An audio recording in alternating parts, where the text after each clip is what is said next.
Good afternoon. Welcome to the second Parent U session of the 23-24 school year. My name is Wyndham Kemsley. I'm the Communications Director for Rancho Public Schools, and today I'm joined by Carl Leppelman, who is the Chief Academic Officer, and Renee Saucedo, who is the Secondary School Improvement Officer for the district. Today, the presentation is going to be on the 23-24 attendance plan.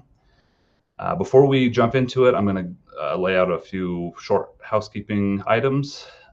We have the chat function available today for questions in the YouTube live stream. We ask that you keep those questions relevant to the topic at hand. Please don't use the space for general comments or questions that don't have to do with the topics being discussed today. However, if you do have questions that fit that criteria, please feel free to email us at communications@rrps.net.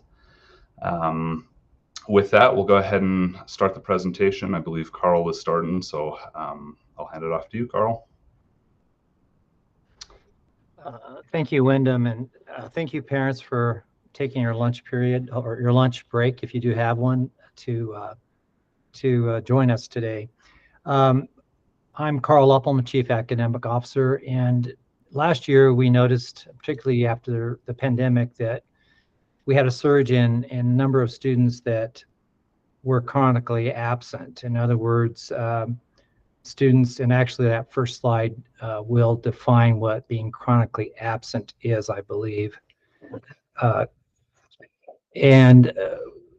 So across our country, more than 8 million students are missing so many days of school that they're academically at risk. And basically, to be chronically absent, the definition is missing 10% or more of school days.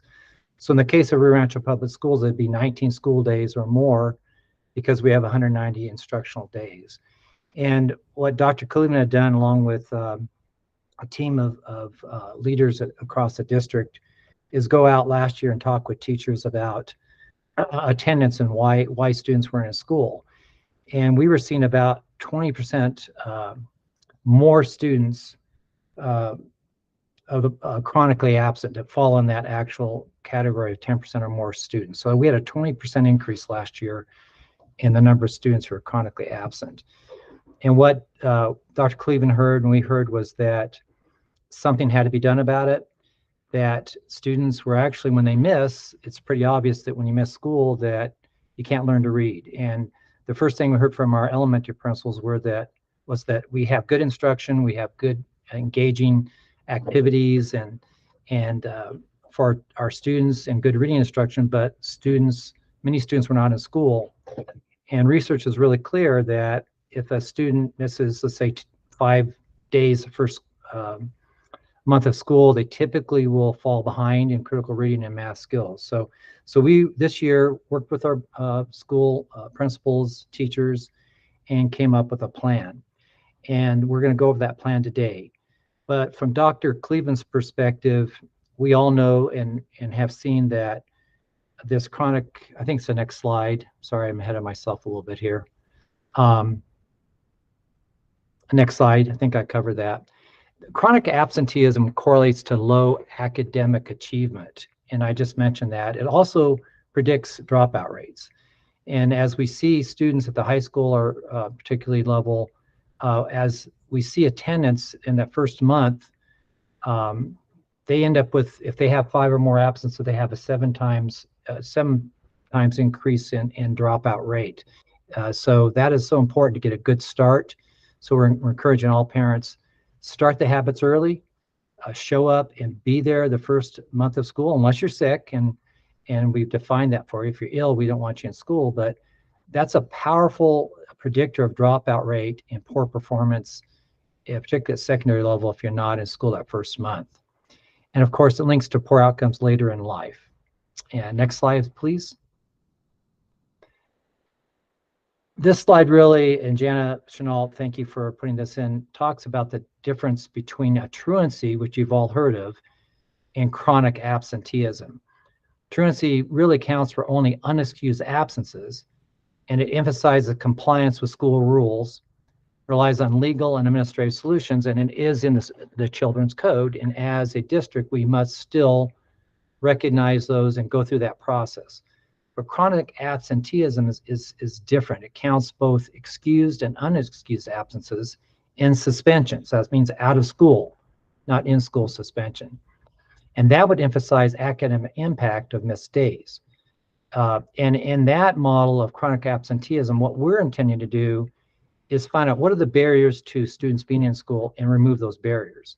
So that's a proactive approach. So we're wanting as a district to take a proactive approach, looking at students that might fall in that range of 0 to 5 and catch them early and reach out to parents or guardians and families and do something early and be proactive.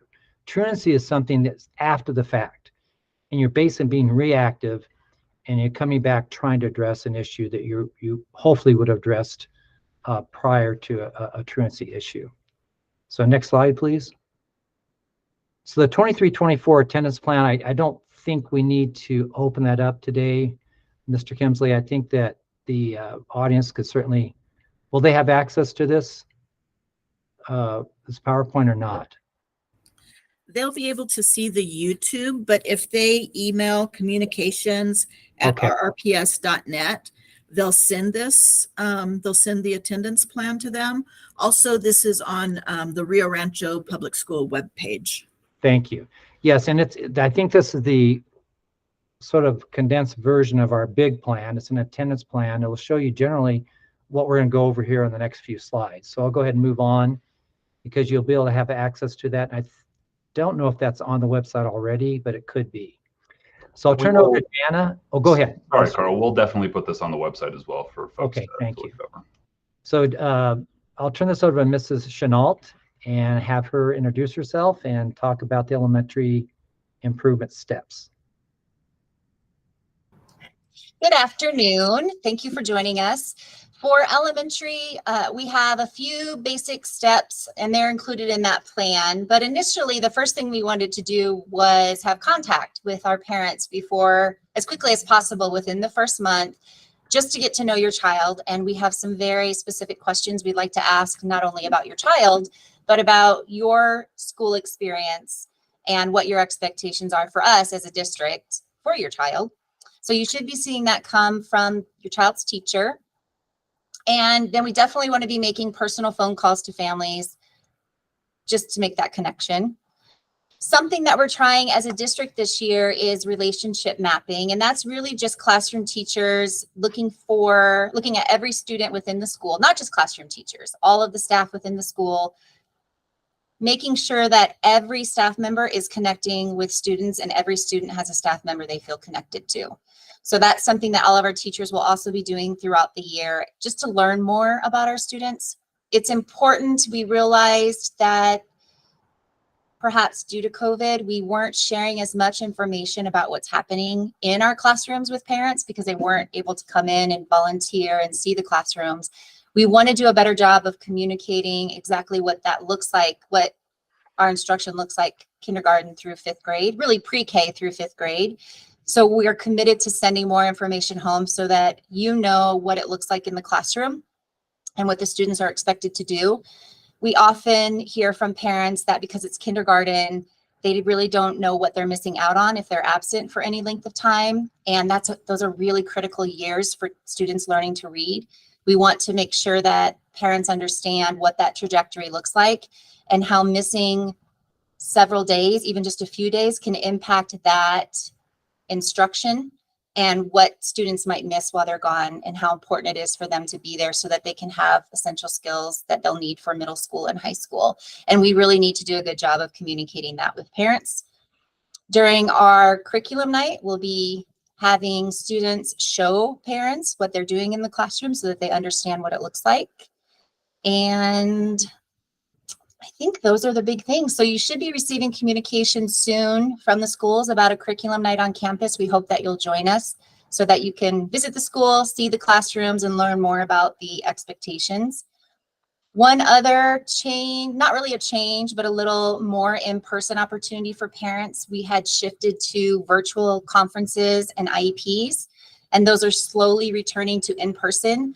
We want that to be the first option for IEP meetings and student conferences. We really want you to come into our buildings and meet with our teachers and see the classrooms. If you can't do that, we're still open to virtual IEP meetings, but it's really important for us to sit down and have conversations face-to-face again with our families. And the final piece for us is if your child is gone 3 consecutive days, we want teachers to be contacting families just to make sure, see if there's anything that we can do, keep you updated on what the child might have missed, and make sure the student is okay. So if there's 3 consecutive absences, then teachers will be calling just to check in. So don't be surprised if you get that call. And I'll turn it over to Mr. Leppelman. Thank you, Mrs. Chenault. What you're going to hear, parents, is a consistent, I think, hear a proactive approach, and you'll hear the word personalized a lot through this process. So the key words that I took away from the work, from the research we looked at this past summer, were build relationships, create a sense of belonging in the school, and an inclusive environment for all. So I think those are the things I heard, and be consistent in our expectations as a district, and teach those expectations across our entire school district as well as by school. So at the middle school level, really advisory is key. It's a key period where our middle school principals, teachers have all committed to contact each parent to establish that first positive connection.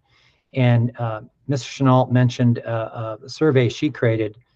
The middle school advisory teachers, they're looking at doing that. What some of the schools already do that, to look at getting some information from you as a parent or guardian about your child. And I think that's a really important, about your student. That's a very important step that we'll be taking and are taking currently.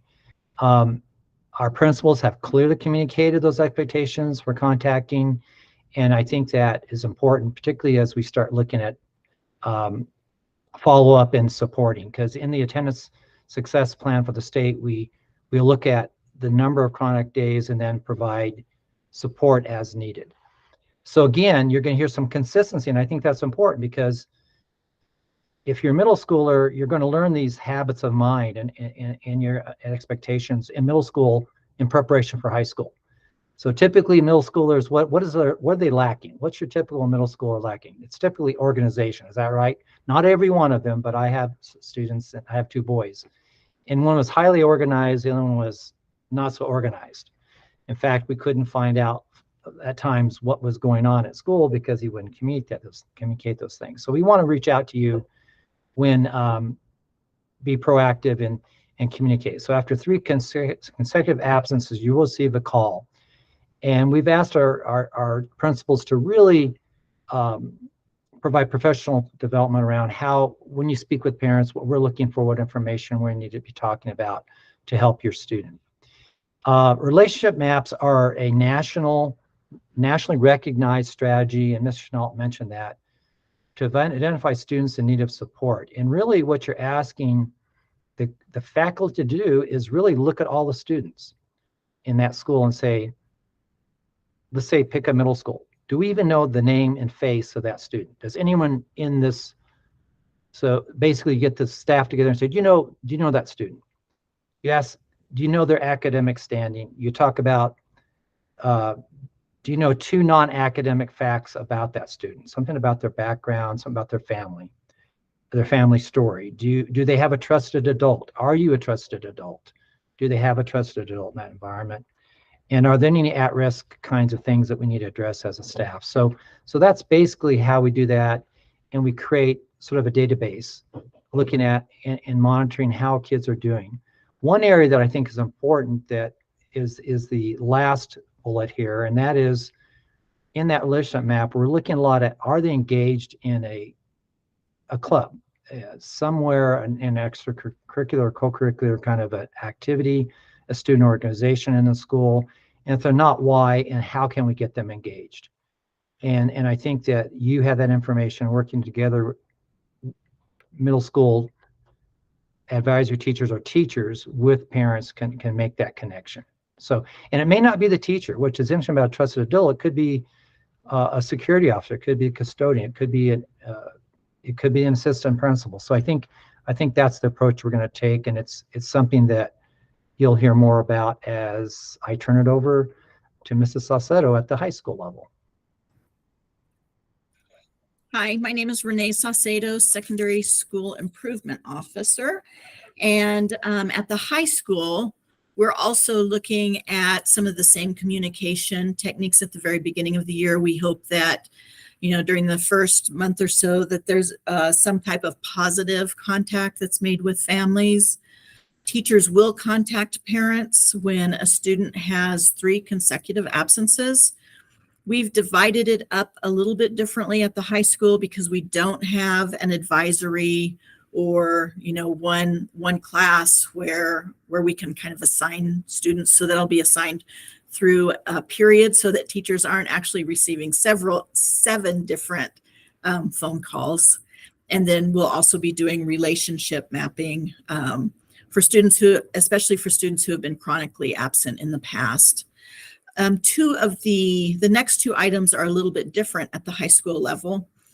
If students have 90% attendance or higher, so this is really, so the state defined chronic absenteeism as 10%, students are absent 10% or more of the time. And it's any absence. It could be excused, unexcused, really any time a student is gone from the school, they fall into this chronic absenteeism category if it's more than 10% of the time. If a student is, and if you look at the semester, it's approximately 9 days. If a student has a higher than 90% attendance rate, they will have the option to take the final exam in most courses. And I say in most courses because there are some courses that the final exam is required as a graduation requirement. So counselors and teachers, of course, will work with kids to make sure that all students have the right exams for graduation. But that's one of the incentives that we looked at at the high school level. The next topic, an 85% seat time requirement to earn a credit. So this is and it follows the same types of absences as with chronic absenteeism, whether it's unexcused, excused, those are counted as absences because you're not in the classroom. An activity, so if you're in like athletics, anything that has to do with school, like if you go to like a DECA competition, so it's an activity, those are not considered absences because they're related to school. So if you have missed more than 15%, which is approximately 14 days during the semester, then you would not earn the credit in the class. There will be an appeal process for students, and we understand that some students are chronically ill and there's valid reasons for students to be out. And those will go to the appeal process through the appeal process. But in general, you need 85% of time in class to earn the credit. Also, I know that both of the comprehensives especially are doing tardy sweeps. And in these tardy sweeps, they've actually made a huge difference in the number of kids that are in the classroom. Initially, there were, kids were not coming in a timely manner. The doors would be opening, kids would come in, disrupt the classroom. 2 minutes later, another student comes in, disrupts the classroom. The teacher has to kind of get everybody back on track. And that could potentially be happening throughout the class. And anybody with a high school student at one of the 2 comprehensives probably knows now that if you're not in the classroom, then you're taken to one of the places that they have. And you're actually in there for the period, the whole period.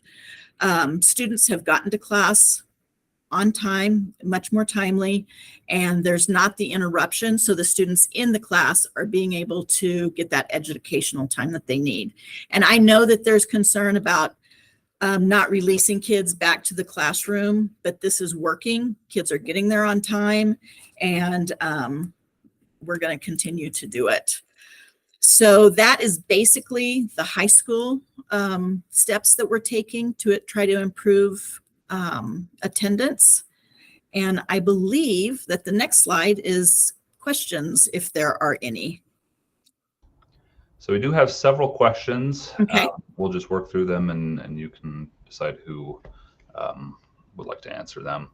So first, we have an individual wondering what the decision process was around tardy policies when we keep students out of class as they're tardy, and were there any other consequences that were considered before taking away their educational time?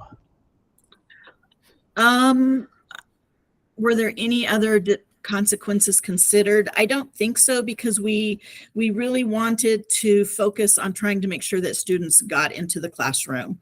And so this worked at Cleveland last semester. They're doing it now at Rio Rancho High School. So we actually feel pretty confident about how things are moving. Can I add to that, Mrs. Saucedo? Really the first few minutes of a class period, and it is so critical to learning because it sort of sets the stage, no matter if it's first grade or it's a ninth grade algebra class. And so the learner, if they're not there, we're not trying to penalize it we're trying to being on time matters, and it matters in your job, at your work.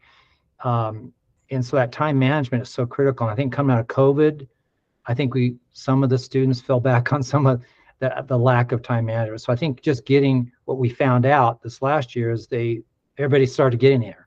So I think students respond to high expectations.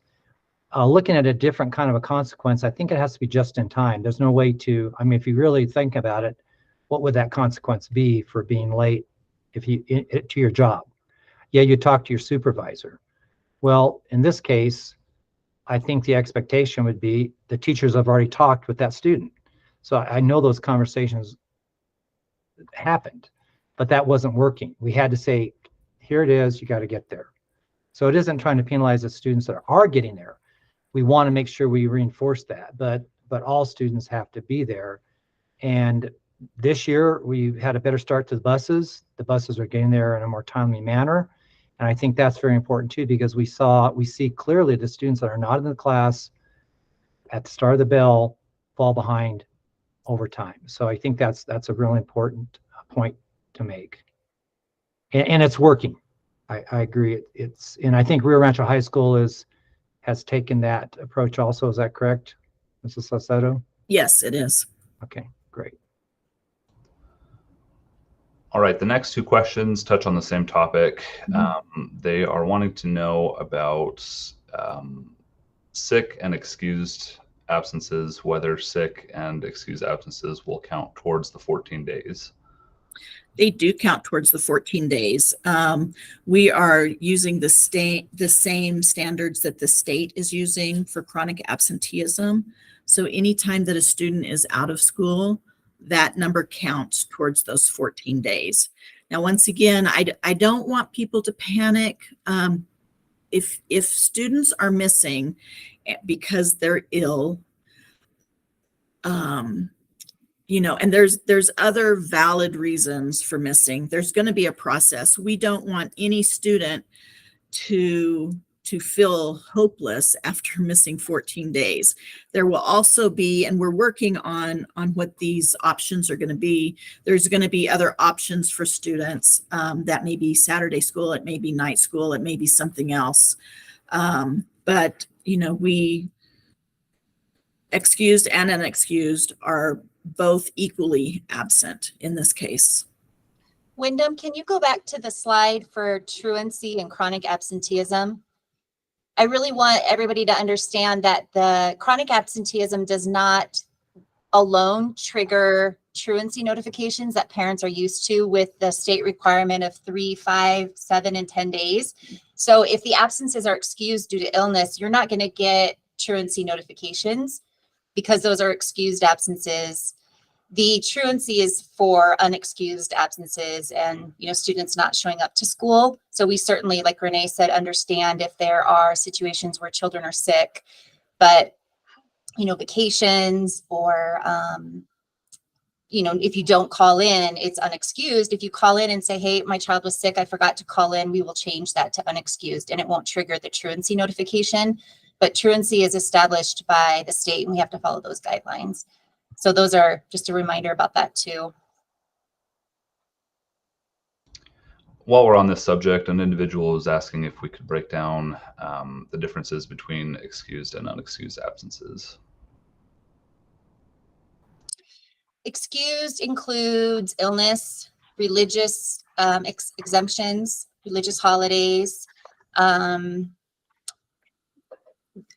bereavement, funerals, emergency situations that are really out of your control. So if you think about an emergency situation that really is out of your control, and an unexcused would be, we're going on a cruise, not calling in for any reason, not calling in, we mark it unexcused. But if you call in and explain why you weren't there, then we can change that if it's one of the excused reasons. So it's really about what's in your control and what's out of your control. If it's out of your control and it's something, then it's excused. If somebody's very ill in the family and you have to go out of town, we absolutely want to support that and see what we can do for you.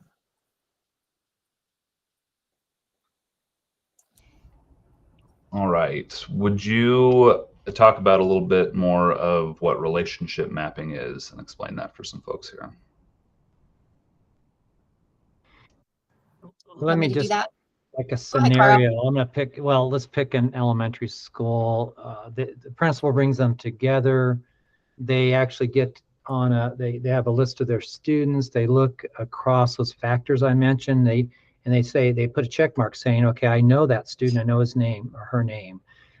This is a student involved in an extracurricular activity. Do they have attendance issues? So people are checking this, and you take that. It can be done by hand, it can be done electronically. But then what you're really looking for, those students are not connected. And I think we started with it. Mr. Schnell talked with the word connection. And if they're not connected, how can we connect them, have a trusted adult? You might then as a school say, well, we need to provide additional support with a mentor. We need to reach out to the parent. So we're trying to be proactive versus maybe not a typical response. Student gets a certain point and then they get in trouble with whether it's grades or multiple Fs or multiple attendance issues, and then we react.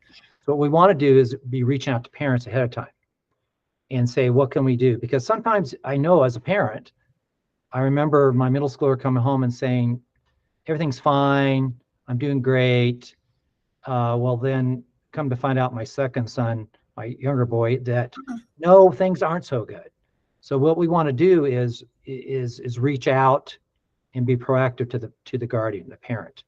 And so this is one methodology that has been used nationally, and so we wanted to look at a research-based strategy at all levels that we could do that. And that's the approach that we have taken. So if maybe Renee or Jan would like to add more to that, I'd appreciate it. Yeah. I think in elementary, because the classes are contained, it's a little different. Teachers typically have a connection with each student. When you get to middle school and high school and you have kids with 6 to 7 different classes they're moving all day, it's looking at those students who might not be involved in an activity or a co-curricular or a sport that you're wondering if there's really anybody that they're connected to at the school if they're not involved in something else. So it's trying to find those kids and get them as connected as possible to the school, because we know through research that kids that are involved in school activities do better. So we want to make sure that we have kids that are connected to the school in some capacity. So it's really more of, we're doing it in elementary too, but if you think about it with kiddos that could get lost in the shuffle, we want to make sure that we're seeing those kids as well. Renee? Yeah, I was going to hit on the activities and athletics, extracurricular, co-curricular. We want to make sure that kids are involved in this in school. All right. If you could just confirm and maybe touch on a little bit more about the 90% attendance rate and the optional final exam. We have some folks asking about that. Yeah, absolutely. So 90%, which is a 10% absenteeism, is approximately 9 days during the semester. It will be looked at the same way that we've been talking about. It's away from school, so whether it's excused or unexcused. And students will have the option to take the final. Now, of course, we would be more than happy for them to go ahead and take the final. If a student has a C in the course and wants to, they're right at the borderline and they feel like that final exam can bump them over, of course, we want them to take the final. They may choose whether they want to take the final or not take the final. If they do not take the final, then the score that they have at that time in the class will be put in for their final exam, and that will be their final grade. There are some exams that are needed for graduation. Besides the number of credits that you have, there's certain graduation assessments that you have to pass. And so we want to make sure that students have all of the assessments that they need as early as they can. So a ninth grader may be required to take a few more of the exams than, say, a senior may need to, because a senior might already have all the assessments that they need that are required for graduation. Hopefully that answers the question. If not, somebody could email either me, or if they email communications would get that question to me. All right, thank you, Renee. Mhm. Would you touch on the appeal process, and specifically appeal processes for students with disabilities and like health plans, 504 plans, et cetera? Right. And of course, a student who has an IEP, a 504, or a health plan, those are all going to be taken into consideration. None of this is meant to hurt or to keep a student from getting credit who has that kind of a plan in place. So the appeal process, we're putting that together now. It will be a group of a wide variety of people that we'll have a form for the family to fill out with, documentation, which would include the 504 IEP, doctor's notes, anything like that. And we will look at that information. But absolutely, anyone with any of those documented, that legal paperwork, of course, we're going to abide by it. And I'd note that that's about 28 and a half days or 29 days they could still miss. Correct. In a year. In a year. It's about 14 days in 14 in a semester, but most core classes are year classes. But a core for a year-long class would be 28 days, and for a semester class would be half of that, roughly. That we're saying. A core class. So the core, you get credit for each half of the core. So at a semester, that's right. So it's 14. It's just by semester versus the total. Okay, got it. Okay, thank you. So quickly, we do have two questions that relate to earlier questions. The optional final exam, is it by semester or is it yearly? That would be by semester. Final exams are a final for a semester. And then how long does the appeal process take? We're in the process of creating that appeal. And so we, of course, would want to get it out, the answer back to a family as quickly as possible. But I'm afraid that I don't want to give an answer that's not accurate. But we'll make sure that we get it done as quickly as we can. All right, this question is somewhat specific, so I'm just going to read what they wrote. Okay. This individual says, I have had to provide doctor's documentation for my kids' allergies so that they aren't sent home. How will this new plan affect those who are sent home by the school because of the nurse deeming them ill? That's a great question. If they're not in the classroom, they'll be counted as absent. However, we would have that documentation that they were sent home from a nurse, by the nurse. We don't we really do not want anybody, don't send a student to school when they're sick. We're not trying to put that kind of pressure on you. If a student is sick and is missing this much time, then with the doctor's notes, with appropriate documentation, it's going to be okay. This is really about students missing that don't need to be missing. They are either, at the high school level, it's a little bit different. Sometimes they make that their own decision not to come into class. Just deciding to stay home, to go shopping, a vacation, whatever. That's where we're trying to deter kids from just staying home for no reason. If a student is sick or if they're sent home sick, and it's more than 14 days, then the committee will look at that. And we're not out to try to get those kids because they've been sick and not come to school. That's not what this is about. And I think nurses have very strict guidelines about when they send kids home. And so I know we just received some new guidelines from our executive director of nursing, our director of nursing recently. So the other option is if it really is a chronic issue, you may want to look at a health plan at your school site that would then identify that that is a consistent issue. But I would work with the school nurse directly if that seems to be an ongoing issue. All right, thank you.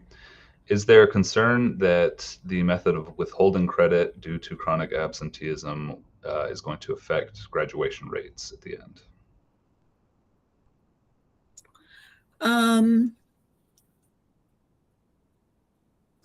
I guess that it potentially could.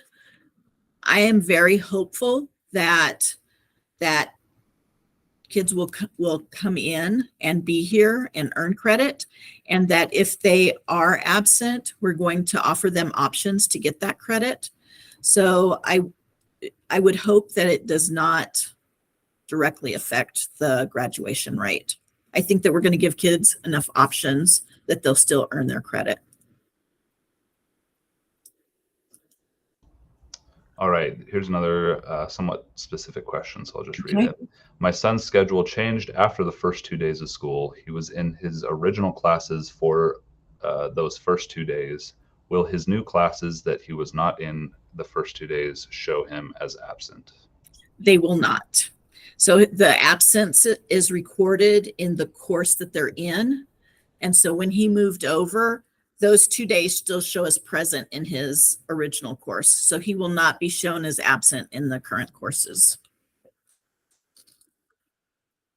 I don't know if this is going to be one of the questions, Wyndham, but if a student, let's say that a student enrolls next week, those, when they enroll, they'll kind of be prorated. So they don't lose all of this time. They're not counted as absent when they weren't a part of the school either, if anybody's wondering about that. Thank you. If we could just quickly go over how the process begins with appealing due to absenteeism. We have some folks asking about that. We're creating that process, so I'm not able to accurately go over it. I'm sure that it will start with a form for the families, and then that form will come to a committee.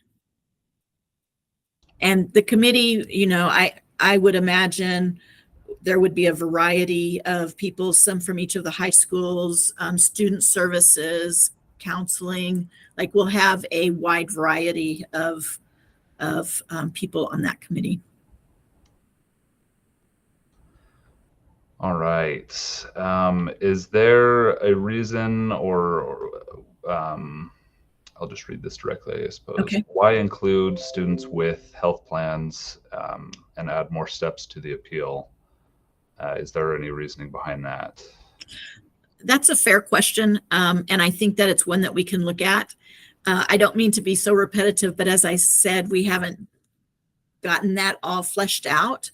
But I think that that is a very reasonable request that we can look at.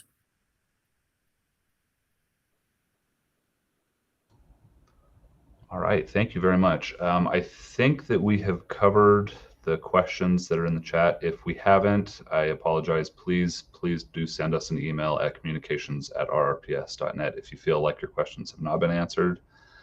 We would be happy to review those and get you answers as quickly as possible. With that, we want to thank everybody for being here, for participating and actively being a part of your students' educational journey. If there's anything else that needs to be said by the group here, please feel free at this time. Otherwise, thank you for joining us. And again, this will be uploaded directly to our YouTube channel as soon as the live stream is over. So feel free to review it again, share it. If anybody that you know has questions about the content that we've been talking about today, please feel free to give that video to them. And again, if you do have questions, please use the email address communications@rrps.net, and we'll get you those answers as soon as possible. Again, thank you for being here, and we look forward to a very successful and productive year with your students and you. Thanks.